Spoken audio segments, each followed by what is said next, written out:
Hello, Culture Matters podcast. I am very excited for this episode. Before I introduce our guest, here's it's probably my favorite quote um, ever.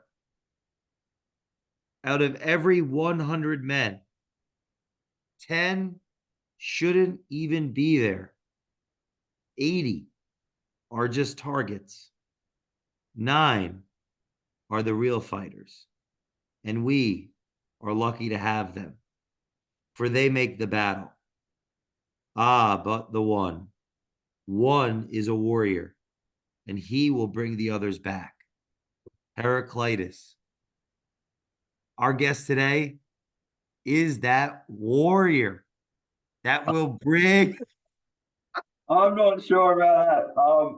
I've actually heard that quote before, and I've sent it around to all my friends, and like we've been like kind of jokingly serious about it for the last probably 18 months.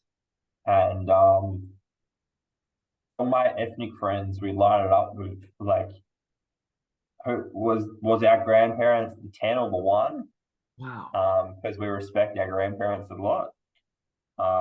But yeah, I don't know, maybe that's a bit of pride and maybe it's a bit of family arrogance.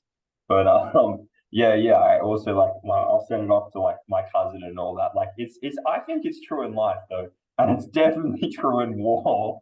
And it's probably true on a bigger business scale.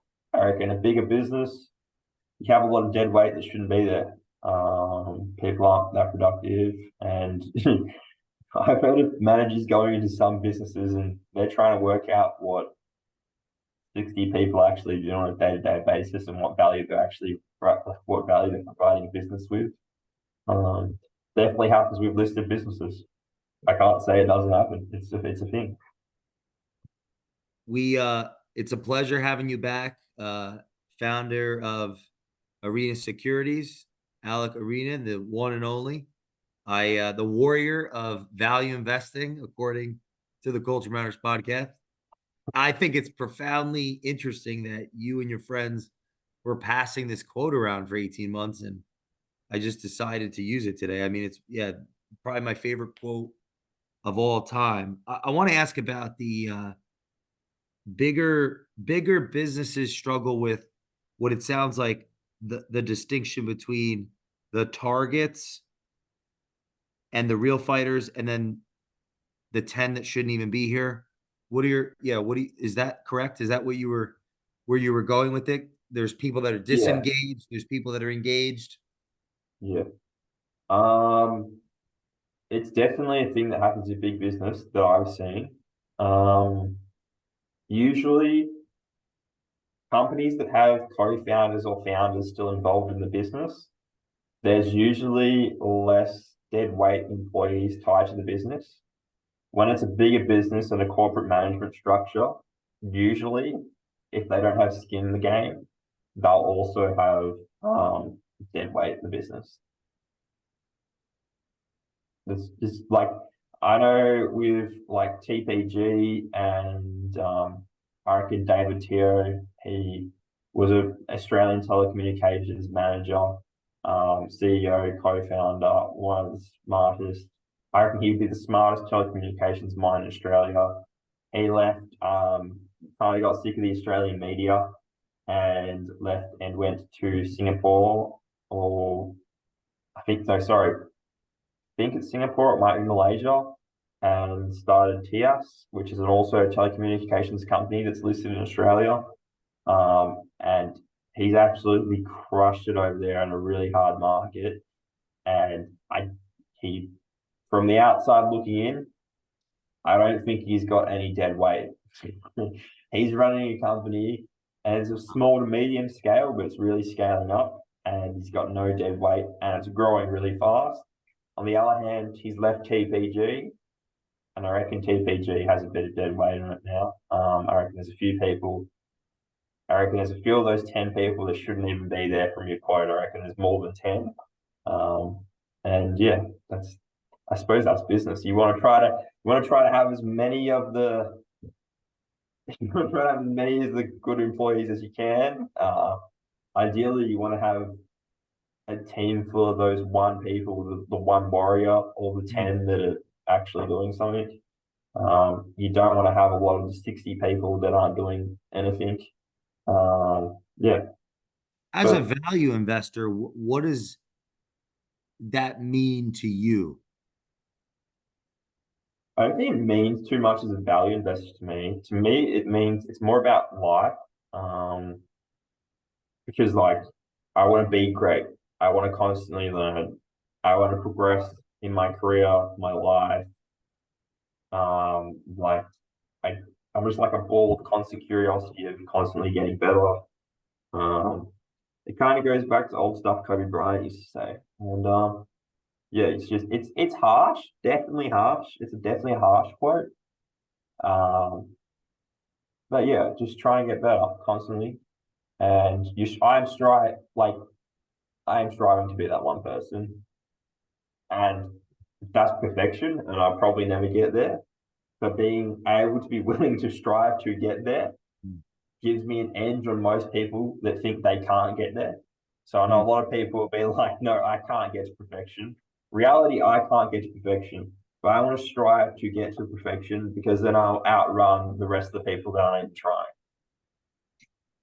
What are some things that you do within the context of your work that is examples of striving to perfection?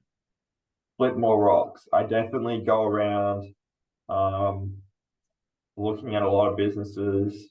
Um, I will also just learn about industries to the point of just learning about industries.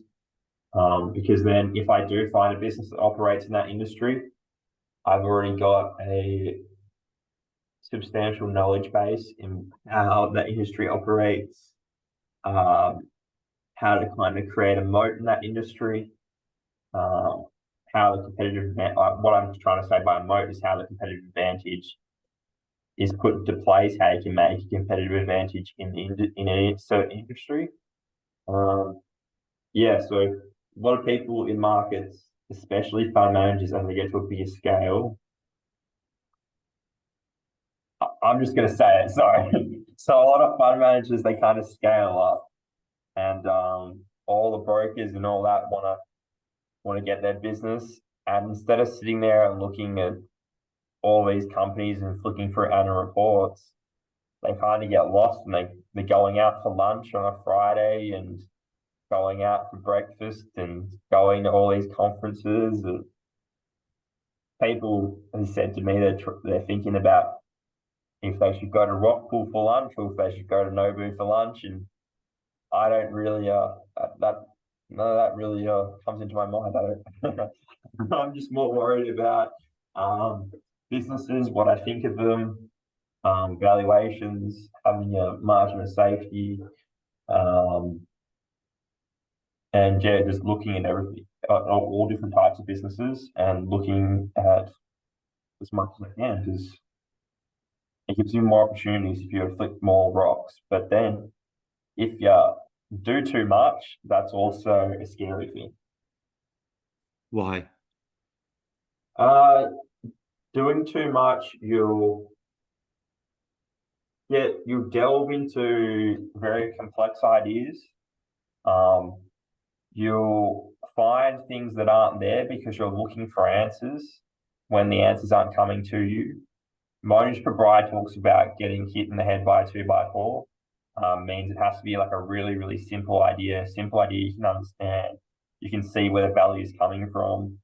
Um, it's not like a when you're looking for something, you're more likely to think you found what you're looking for when you're constantly looking for something.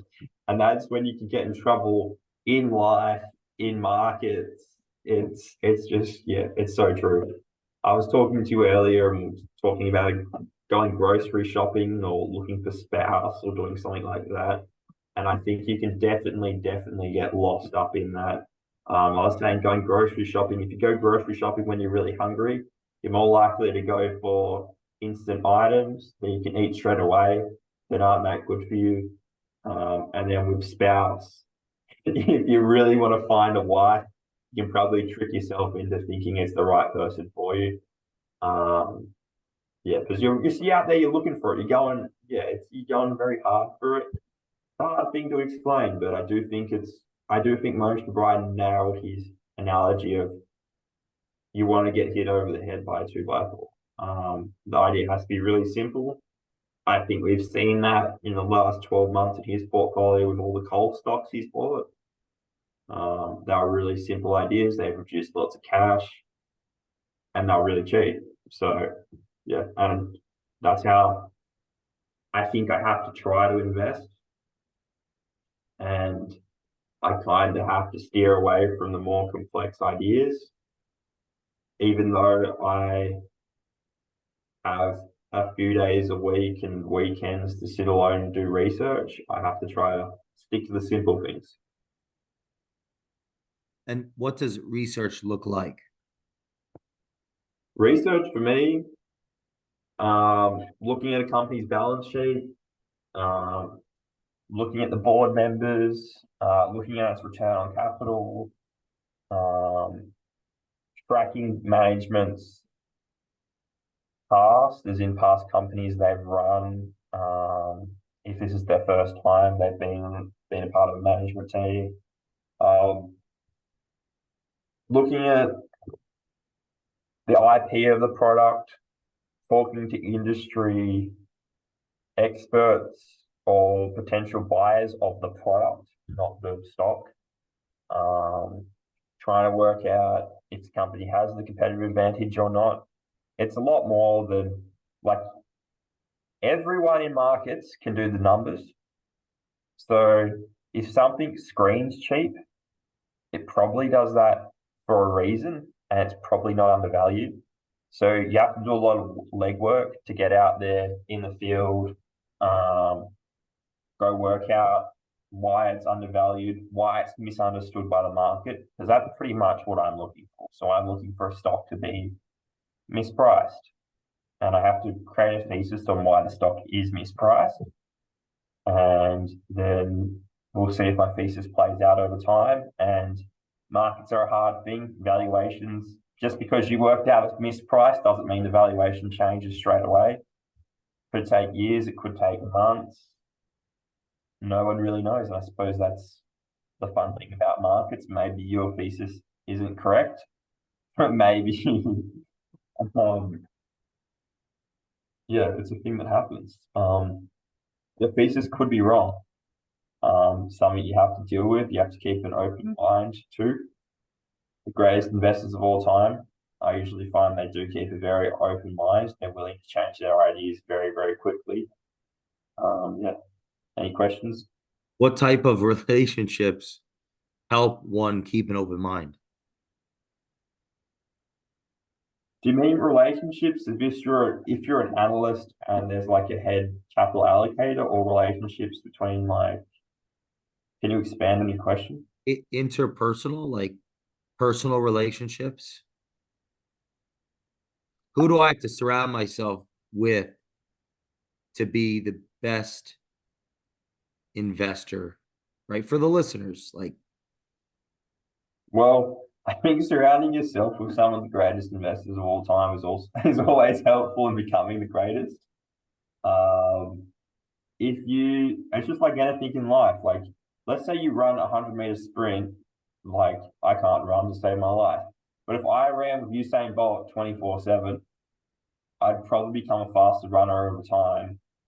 Because I believe if you surround yourself with a better pack of people, you'll strive to keep up with them. That probably a bit contradicting, as in it doesn't work with markets, because you have to stay to your own style and you don't need to keep up with everyone else, and you don't want to be you don't want to be involved in a crowded trade. But like psychologically and mentally trying to keep up with the best, yeah, I do think that's a good thing. Also, I feel like I have a good team of people around me, like a team that bounce ideas off. And yeah, I don't think we get ahead of ourselves or anything like that. And it does help me keep an open mind. I'll get someone else's perspective. I think the best investment ideas and perspectives are generated when you've done your research, you know a company well, and you sit there and you pretty much have an informed debate about the company. And you'll find out the other person will bring you their points that maybe you didn't have or something you hadn't thought of. You'll probably, once you've had the discussion, you'll think of a few new ideas because you've got both people there or a board of people there. And then you'll be like, I have to look at this risk or that risk, or is this a possibility where the business could grow faster than we initially thought? So yeah. It seems like an extrapolation of like the scientific method. You know, hypothesis, observation, or experiments, observation, and in a way, it definitely is. Investing is a really weird mix of art, science, and maths. Like mathematics, sorry. Just to make sure the listener got my perspective. art, science, and math. So let's start. Art, how? Because when an idea is presented, you have to have like an open mind, and it's kind of artistic because your perspective's in a business, if that makes any sense. So you'll have a different perspective of X business than I'll have of the same business. You'll see it a different way because of your lens, partly because of your background experience, maybe how you've been brought up in your life. I'll see it through a different lens again. So I think that is artistic. Mathematics, because you're looking at numbers, you're looking at balance sheets, you're looking at kind of future projections. But I've seen no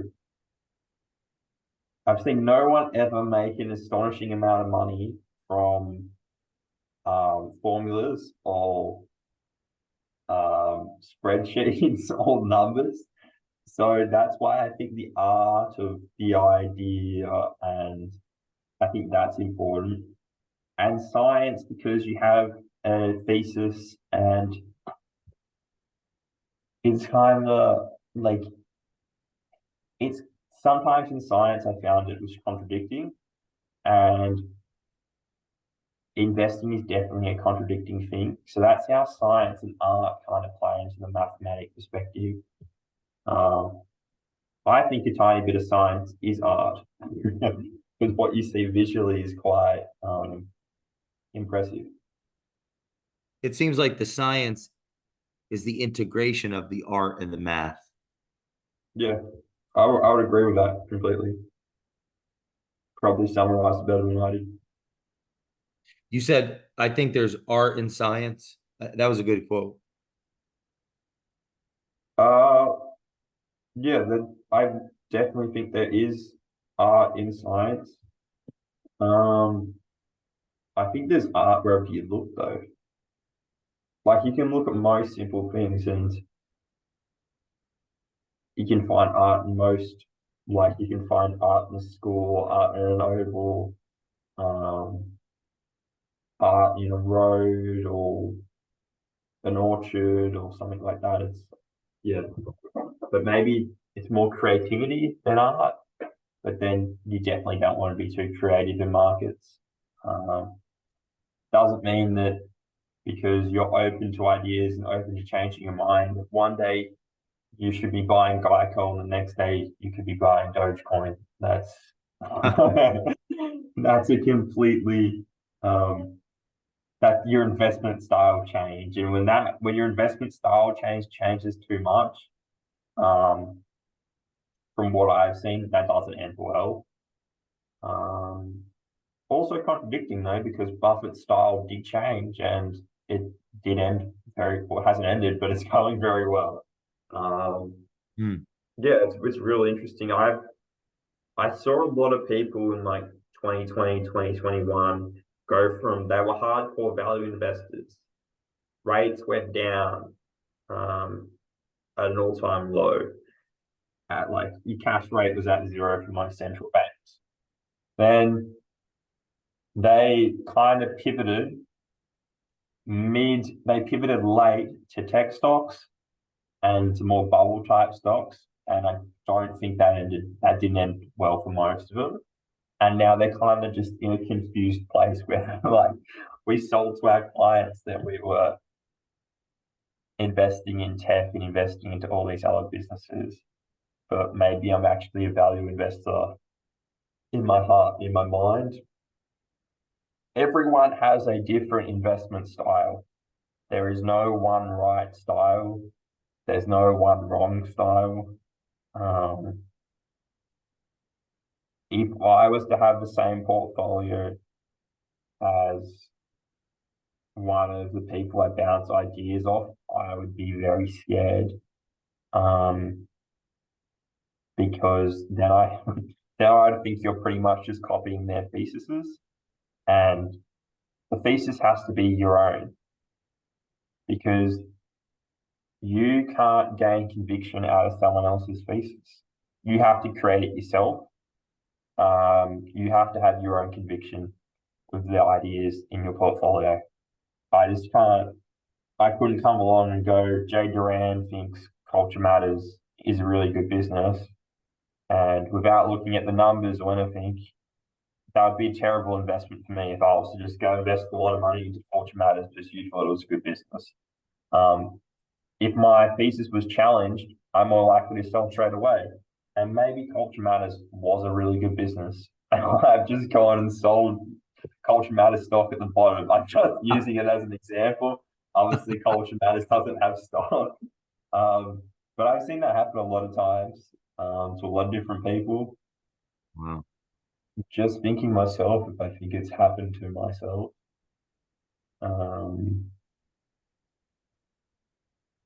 I don't think it's happened that I think I've taken someone else's thesis and it's broken and I've sold out and I probably shouldn't have been there in the first place.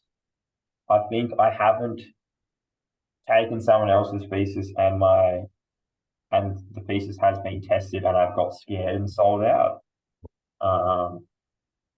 But I reckon it might happen in the future because I'm not a perfect person, in all honesty. But yeah, it's something that I'm trying to avoid. Yeah, definitely. What about thinking? Like, how important is thinking? The most important thing in this game, like you have to have an open mind. You have to constantly be thinking. Yeah, I can't like we could probably expand on it, but I don't have.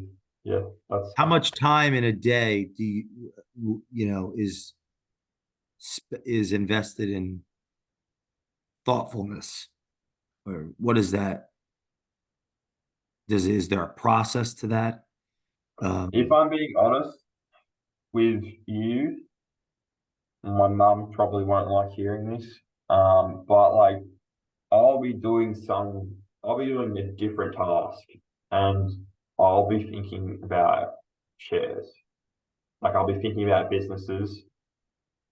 I could even be thinking about like a family business, um, or an industry. I'll be sitting on the couch watching TV. Oh, that's not a thing I do often. But at a family gathering on the weekend, I'll try my best to switch off.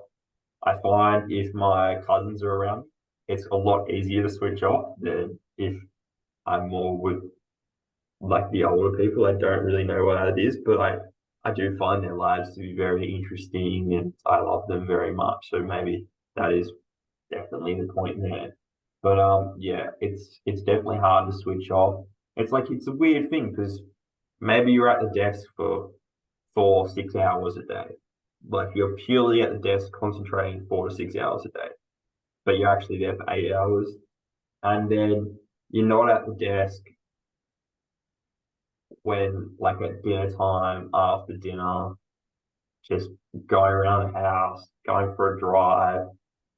When I'm driving, I'm constantly thinking about different businesses, especially if I drive out of my house, I drive down the hill, I drive through Welshpool, the industrial area there. I'll be I'll be excited to pass industrial buildings, um, just because I'll be looking and like, oh, like what's outside? What are they going to do next week? That's what's going through my mind.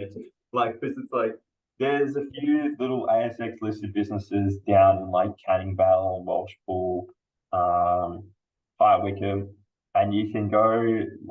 I've been out the front before, and I've seen propellers that they have out the front. And I know what they're working on the next week. I know what their inventory now is. I know what their profit margins average are on those inventory items. Um, yeah, so definitely that doesn't show up in the numbers, but I'm like constantly thinking, and when I'm driving, I'm probably listening to an investment podcast. Maybe I'm listening to Culture Matters. Um, I'm probably listening to an audio book. I'm comparing stuff to current investments I may have. Also, like when I'm reading old investment books, and let's say like Warren Buffett or Carl Icahn or Charlie Munger got tripped up on a certain idea like 20, 30 years ago, I'd probably go back and I'll think, oh, I'm at risk of that with a certain stock I own right now. Um, I could, I'll have to look at that when I get back into the office or back at my desk, and I'll put that down in my phone, and yeah, we'll go look at it when we get back, and it just gets you thinking. That's very helpful. And when do you recall the first week, like where you were and what you were doing when you looked at your first share? That I don't recall. Like the first week. Um, the first share I really studied, like, there's probably two answers to that because when I first started investing when I was 11, I can't remember if it was 10 or 11, but I think it was 10. Um, that was more like had a bunch of money, put it into diversify into a bunch of different stocks, understood a basic thesis, um, but kind of learnt on the fly. And they were all very blue chip businesses, but it wasn't like I sat down, pulled a stock's balance sheet apart, and went through all of their annual reports. First time I probably did that properly was a stock called CSL, and I don't know if I was 16 or 15. It was the school holidays. I was on a school computer. I think I was sitting in the position I currently am, in this current house, in this current room. And I was just going through their growth prospects. I believed in what they were saying. I was proven right by my thesis. Um, yeah, and I pulled apart a balance sheet for the first time. And yeah, it all fell into line. And I was really lucky it worked first time. Um, then I Wow. thought I was God. And I made the worst investment I've ever made, the next investment. So yeah, it's pretty, I think I lost like, it was such a small investment, and it was a marijuana stock at the time. And yeah, hot stocks were hot. I think it was like 2019, 2018. And the business was actually producing a lot of cash. The business that my thesis completely broke. But the some of their products completely, like, they lost their ability to sell them in certain countries and certain geographies. So their cash flow got completely destroyed. And my mistake there was anchoring. I anchored to a higher share price. It's a very novice mistake. Um, I was like, oh, now it's cheap on the numbers, and I just kept anchoring, and I Oh, wrote it all the way down quite quickly. And yeah, I probably learned a lot from that in hindsight. But also, like, they're very novice mistakes now looking back at it. But yeah, I do think part of the problem was that kind of invested successfully, and then I thought I thought I was better than I was, and I didn't do the research. Um, I piggybacked off an idea I got off a newsletter, and then the thesis broke, and I still stuck around. There's lots of mistakes in that, and yeah, but that was a fair while ago now. That was probably 5, 6 years ago. And yeah, I'm now a professional investor. And back then, one of the reasons I didn't do the research was partly because I didn't have the time because I was busy with my school studies because I was in year 11 and it was during term. That's, yeah. Wow. And I'd seen my CSL shares go fairly well. And yeah, it's a thing that happens. It happens to great investors too, less than it happens to novice investors. It happens to novice investors a lot more. So it's even a thing with gambling. I don't gamble, but I've seen people like they've won one hand and they go in and they win the next hand and they're like, man, I can't lose, and they make an outrageous bet in the third hand, they get cleaned up. Yeah, it wasn't a big amount of money, but it was probably 33% of what the CSL investment was, and the CSL investment nearly doubled within like 6 to 8 months. So Wow. yeah, but I wasn't happy. I was annoyed by that. It prompted me probably to do, in a way, losing money in that stock probably kickstarted my career, which is weird. Losing money, I lost money in that stock in high school, prompted me to sit down, do the work, do the research. That I really enjoyed it. I really enjoyed that experience. Um, I was good at it. I was told I was good at it in the younger years too of high school. And yeah, that's kind of what got the ball rolling for me. And then I just remember sitting in school looking at shares all day and trying to find the next stock. And I was just sitting there going through reports and just what your average 16, 17-year-old would do, Jay. I have a thought here. The deception that lies within investing is that it's not passive, it's active. It seems like an active, but I want your feedback on this. Like Yeah, if everyone's saying, you got to invest like it passive in America at least, passive, yeah, passive. definitely. It seems like a very based on learning from you, an active. You're an active. You're working. You're thinking. There's I this think investing active. passively is active, if that makes any sense at all, Well, that's because it's you're constantly confusing to the thinking, yeah. but when you're doing it right, you're sticking to a thesis and it's playing out. That's when you're doing it right. So you're constantly thinking, you're getting paid for that. Well, I am. And yeah, even if you're investing your own money, you're making money for doing that. Um, and yeah, I do agree with that. I think investing passively is investing actively.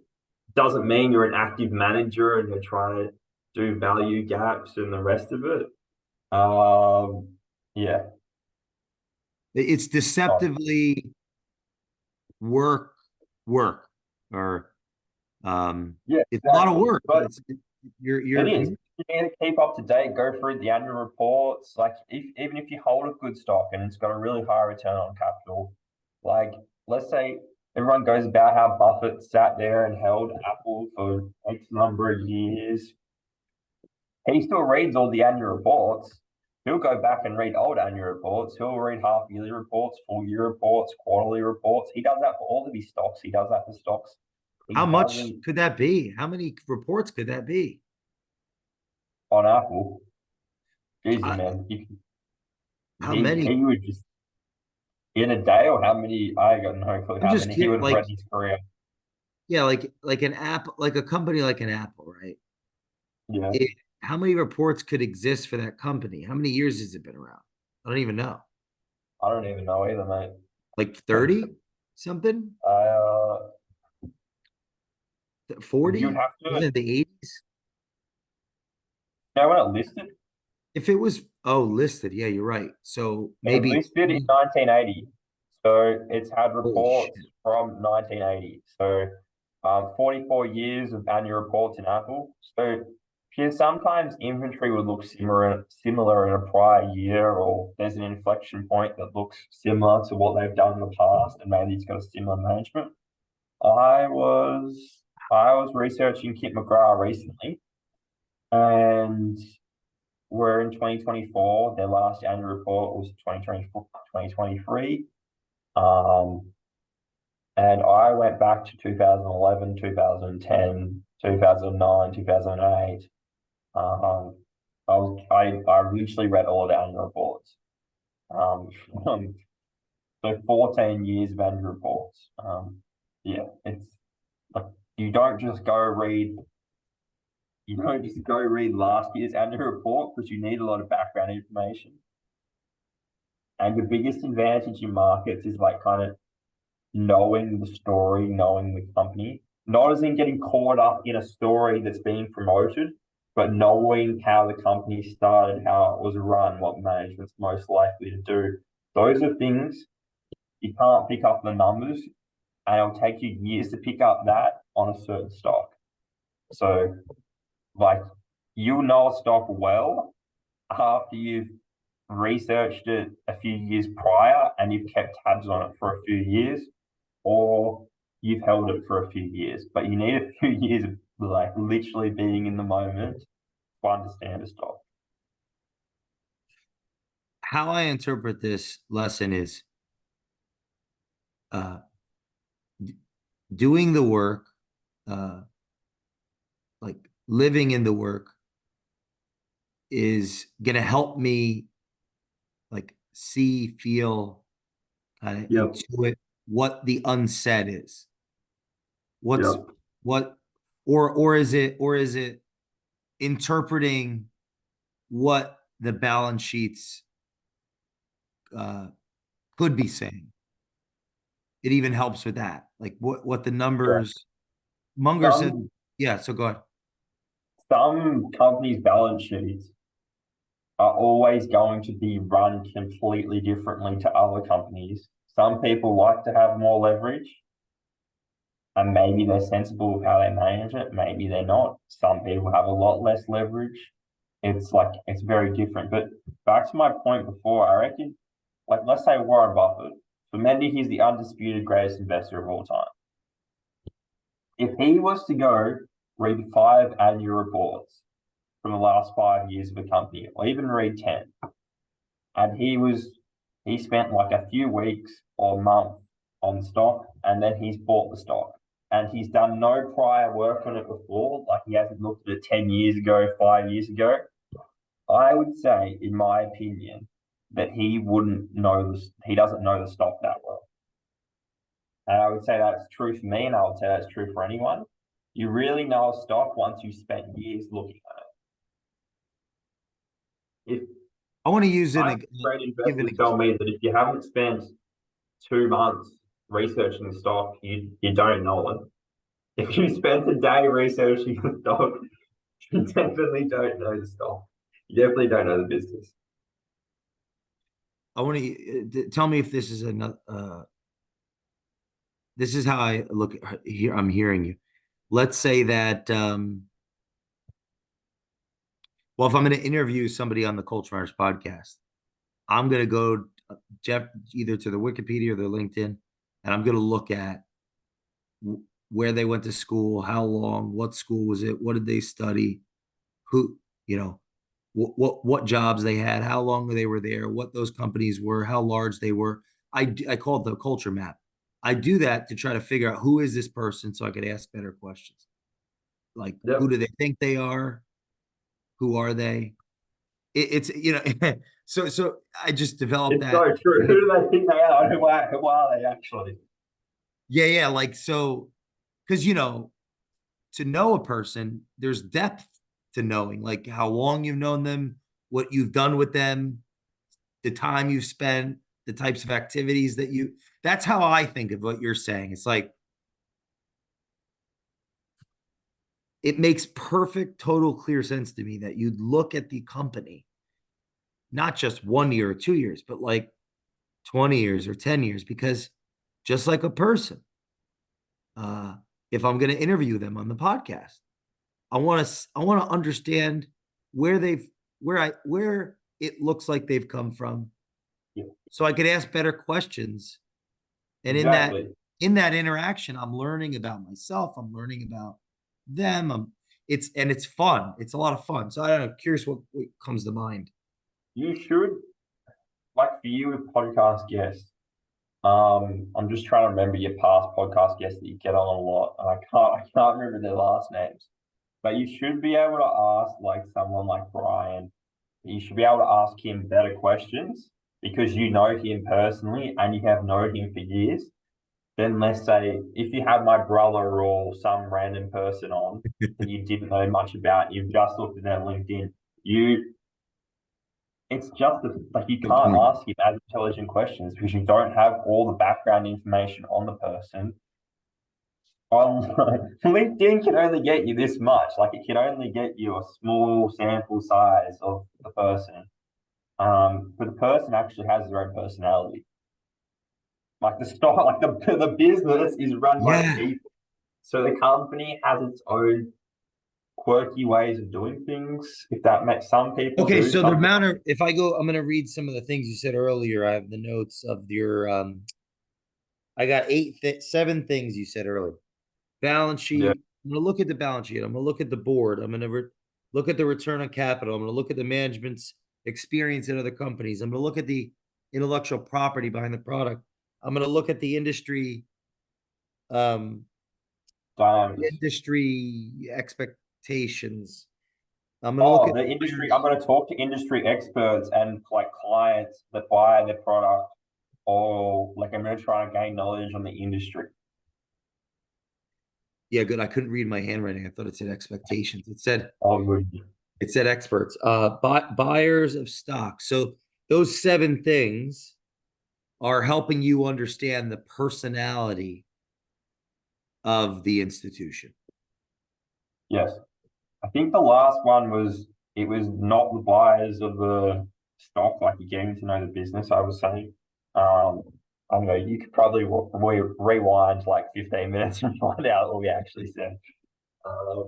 But I definitely do believe all those things.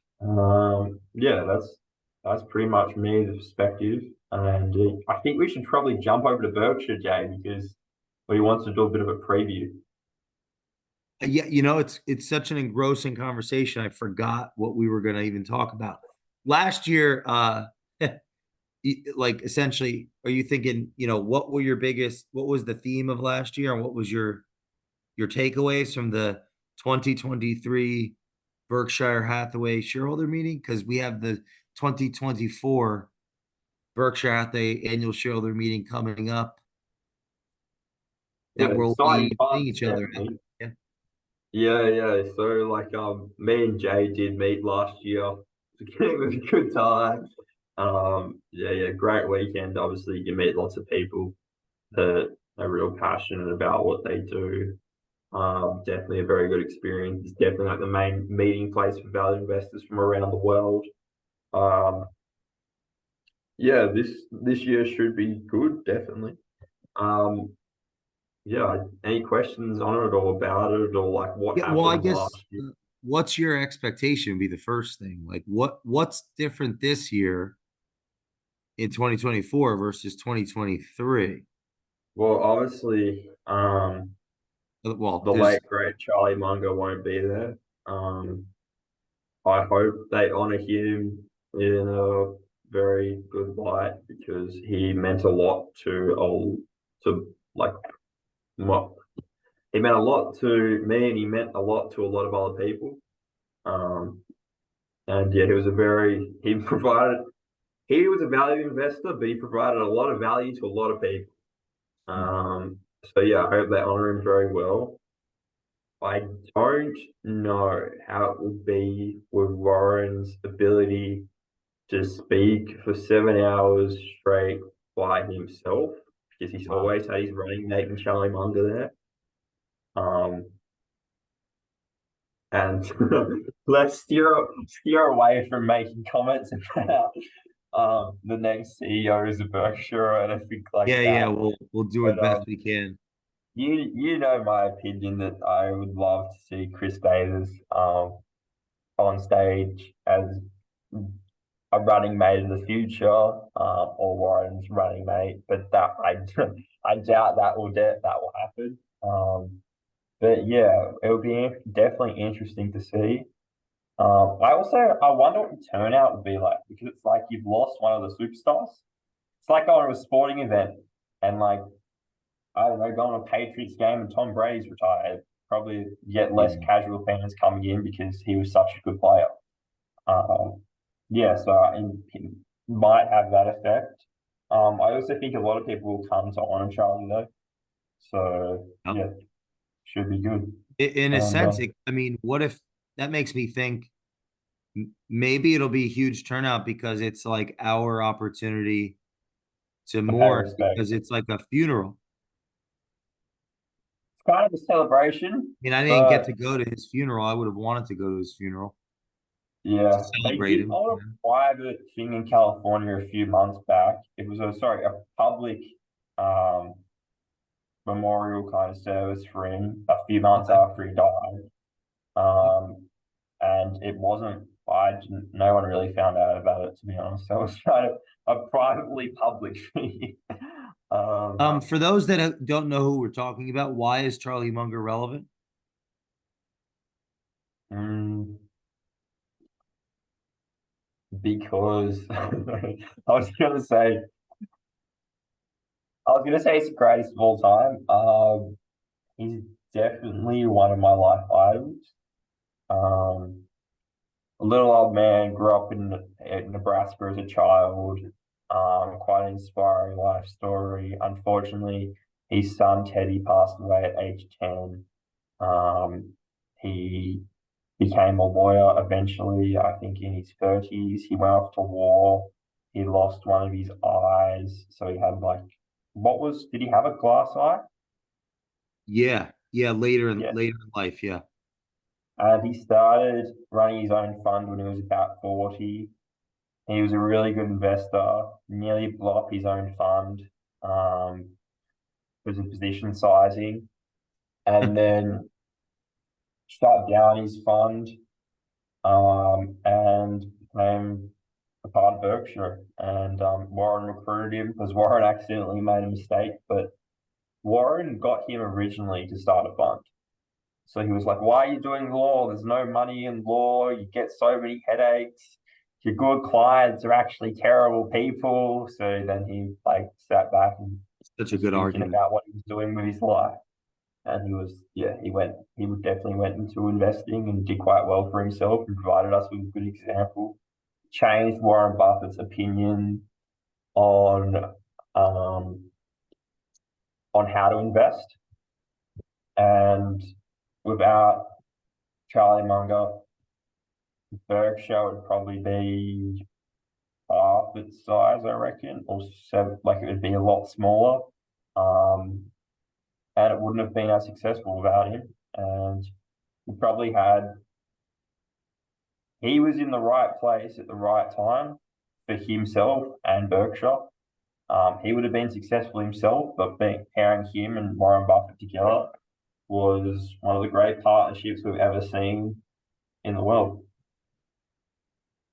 And Kind what's of the like kind of like Kobe and Shaq in in sports terminology, but it's more like having Michael Jordan paired with LeBron James. So Wow. Unfortunately, that can't happen in sports, but it definitely can happen in business. And yeah, very lucky we got to see it. The market cap of Berkshire today is what? Trillion, is it or no? It would be $1 trillion Australian. It would be under $1 trillion American. Just give me a second.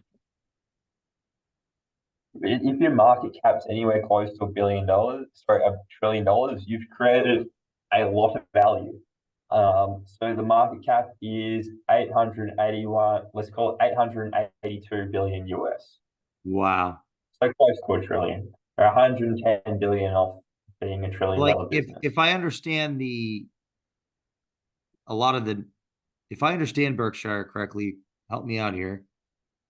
Depending on the size of their marketable securities, their ownership of marketable securities, um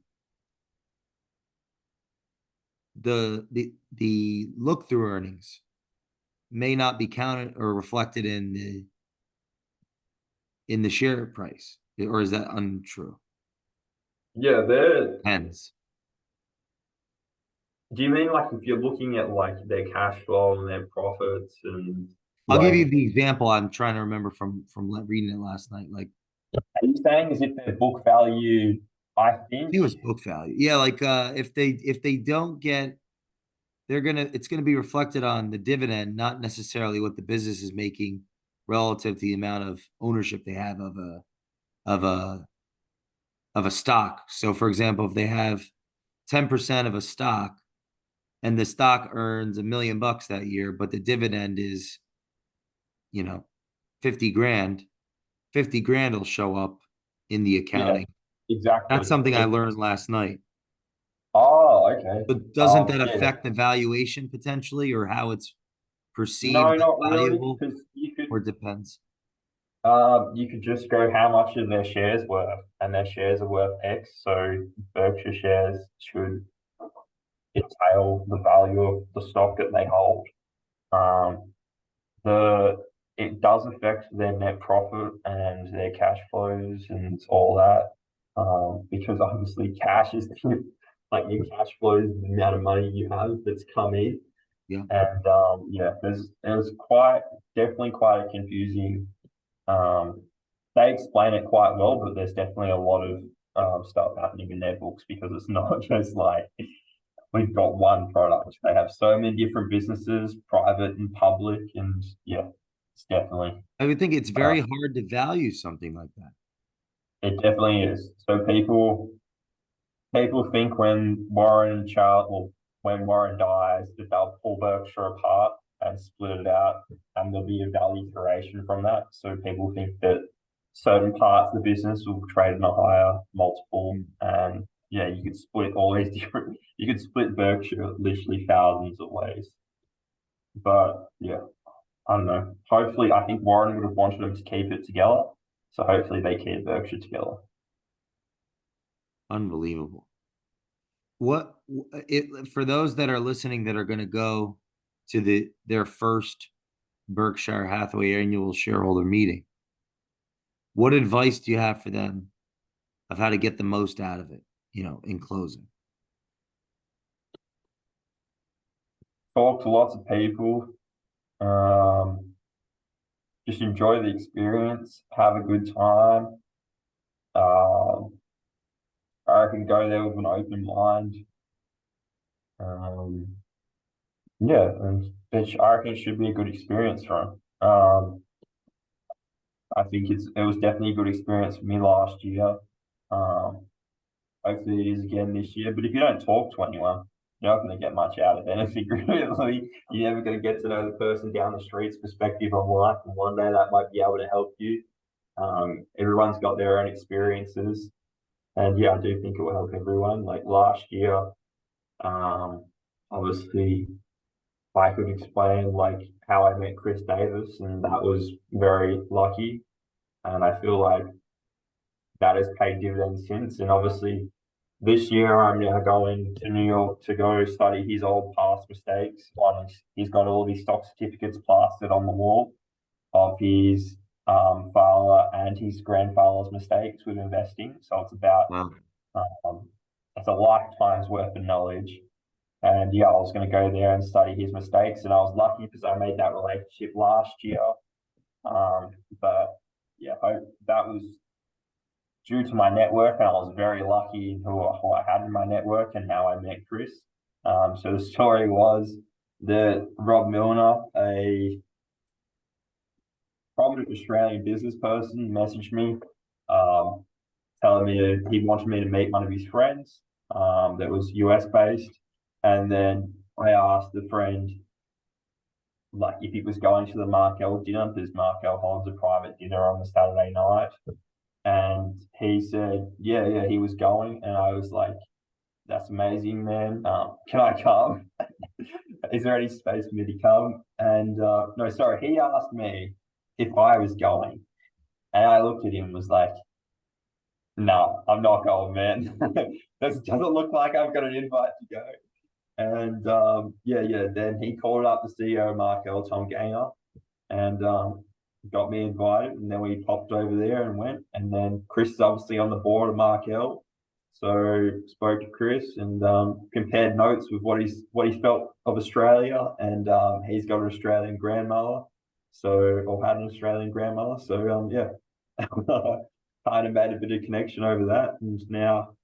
Yeah, now I'll Wow. be extremely cool to go to his office in New York City, the Rockefeller Center, and go learn from his past mistakes and ask him about it. Do you know if it's true about the press pass? Someone told me last year if you have like they said, oh, if you have a podcast, you can get a press pass. I don't know if you ever heard anything of that. I think that's true. I generally think that's true. I don't know how you get them, but I've heard the same thing. We should look into it. We have this co-host value investing show. Let's get Um, our press pass and get our butts in there. I know Chris. He's got, like, they have reserved seating for the first 4 or 5 rows of family and board members, and then the rest is all whoever gets there first, whoever runs in the right way or the wrong way. And yeah, it was an experience last year running into a bunch of Australian people. And all I remember was hearing, take off your jumper, because we had to put jumpers over the seats to try to reserve our seats, and then stand in certain positions, and everyone was trying to jump in, and people were running everywhere, and people didn't even know where they were running. So it was definitely an experience. And yeah, it was it's quite a funny experience, really, running in the morning in the Berkshire AGM. Everyone's so excited to go sit down for 7.5 hours and go listen to two old people speak. And yeah, just I'm trying to get a seat. Wow. Imagine if they had reserved seating. Do you reckon it would No, work? no, it's part of the allure, right? Everybody gets a fair shake. Get your butt over there, get up early. Who's all like it's like the American dream within that for a second. You have the opportunity to be in front. You just got to get up at 1 in the morning or stay outside for 10 hours. People, how serious this is for people that don't know. People buy tents and camp out as if it's like the new release of an iPhone or getting concert tickets or something. It's like, and people sit out, and Omaha gets cold and windy at night time. They sit out there and they talk to each other about shares and all that. Like, these guys, there's people that don't sleep for like 18 hours. Like, they will literally be awake. They won't go to sleep that night. They'll stay awake through the early hours of the morning. They'll run in, get an amazing seat, and then leave at like 4 o'clock in the afternoon. And yeah, and then there's a lot of people that have come from overseas and all that. So Yeah. there's people that are asleep, they fall asleep, and actually, yeah. So people do stuff up, and they'll go and they'll not go to sleep that night, and they'll be jet lagged and end up missing the whole AGM because they were asleep in their chair that was really close to the stage. It's a really exciting thought to think that we'll be going in 10 years. And I think, like, who will I be in 2034 having gone to, you know, that many gatherings where, think about well, that was your first time last year, right? Yeah, yeah. I'm not sure I'm going to be able to do 10 years straight because Well, that's of why you like have me as a friend, because logistics. you got to get your ass over there. I mean, we met Mate, our first one. Jay, you know how far it is? Uh, Well, by then Omaha is you'll not have like up the block for me. 5 years from now you'll have a condo in LA or something. Hopefully not. Hopefully You'll have, not. you'll have an apartment in Omaha. It'll be, I mean, just, 500. yep. Mate, hopefully I just have a spare bedroom in your house and I can just come, I can pop over to Miami when I want. Well, Just yeah, Naples come now, over. yeah. Yeah. And yeah. Hopefully I can just come see you, Jay. I think that's how we'll have to plan it. But I'll say that I'll put this out there for the listeners. I mean, 5 years from now, I'm sure we'll have 150 people just meeting up at that. Because already there's all these people like, I got to get over to the Berkshire. I mean, it's like, and our listeners even, I got to get over the Berkshire. I mean, I didn't even know that it existed. I never even heard of it. It's like, it would be a real great joy to like have a, you know, culture party at the Berkshire. But I think you already do. You're already bringing that spirit. You said you met Chris at it last year. Yeah, yeah. I met Chris last year. Like I bumped into Monish and obviously Ah, Tom Gaynor and a few other people. And yeah, it was definitely handy. Uh, yeah, unbelievable. I would say yeah, handy. Yeah, yeah. Hopefully I can learn from him. And yeah, that's all I I mean, want the really. audience should really listen to this and like grasp that I met Alex, uh, father in the elevator of some obscure hotel, Never and know who you're gonna bump into. bludgeoned him and his son to get in A car Keenan's with you. Mercedes. Yeah, like, who I met that morning. I met Keenan that morning because he picked me up at like 5 a.m.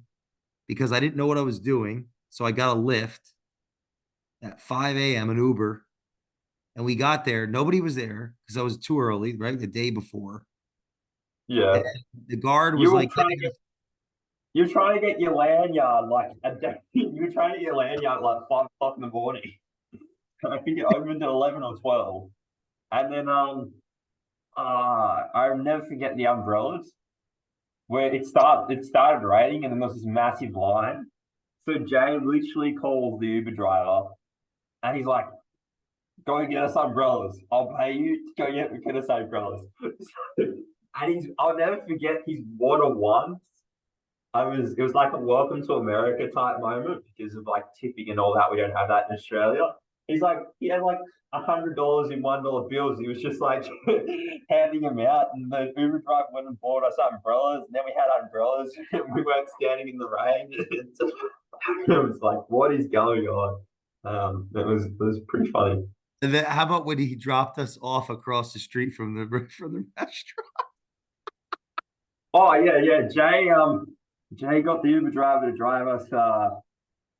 I think it was probably 5 meters of a walk, but instead he got us to drive us like 200 meters into the car park. So we probably wasted a few minutes, but I don't know.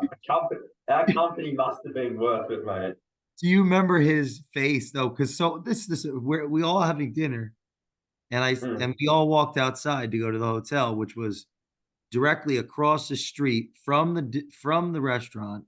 And Keenan picks me up, and I said, "Everybody get in." They're like, "What are you talking about? The hotel's right there."